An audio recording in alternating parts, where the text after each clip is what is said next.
नमस्कार. परिणामच्या मागील भागासाठी चॅनलला भेट द्या. आता आपण पुढील स्टोरीला सुरुवात करू. माझी आवड, माझी तृप्ती म्हणजे फक्त मी आणि मीच. फेसबुकवर शाळा कॉलेजातल्या मित्रमैत्रिणींचे ग्रुप मला मोहात पाडत होते. मी त्यांना जॉईन झाले आहे. उद्या त्यांच्यापैकी कोणाबरोबर माझे संबंध अधिक निकटचे झाले आणि ते तुम्हाला कळलं तर तुम्ही ओव्हर ॲक्टिंग कराल की नाही ते मी बघेन.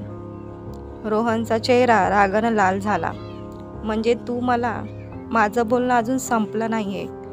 रोहनला पूर्ण बोलू न देता तिनं म्हटलं. आणि कुठे?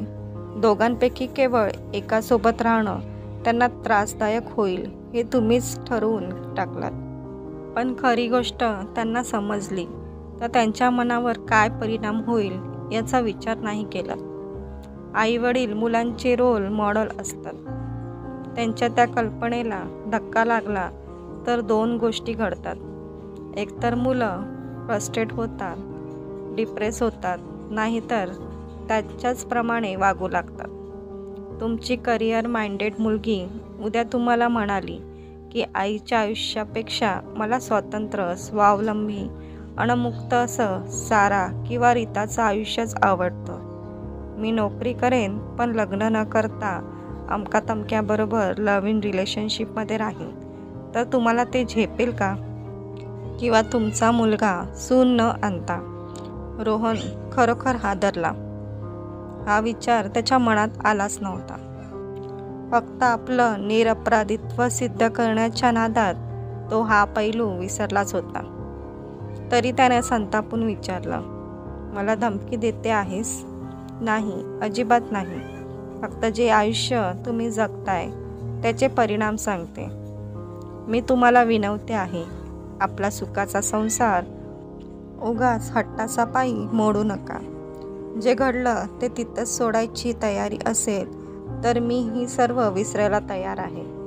कारण माझं मन, माझं शरीर, माझा आत्मा सगळ्यात तुम्हीच आहात. मी तुमच्याहून वेगळी नाही आहे. पण जर त्यांना सोडणं तुम्हाला जमणार नसेल तर संसार मीही मोडणार नाही. पण उगीचच त्याला ठिंग लावत बसायला मलाही जमणार नाही. स्वतंत्रपणे जगणं मला आवडते, जमतंही आहे. काय? रोहनच्या हातावर थोपटून सोनीनं आपलं बोलणं पूर्ण झाल्याचं सूचित केलं आणि दिवा मालवून ती शांतपणे झोपून गेली. आता बॉल रोहनच्या कोर्टात होता. निर्णय त्याला घ्यायचा होता.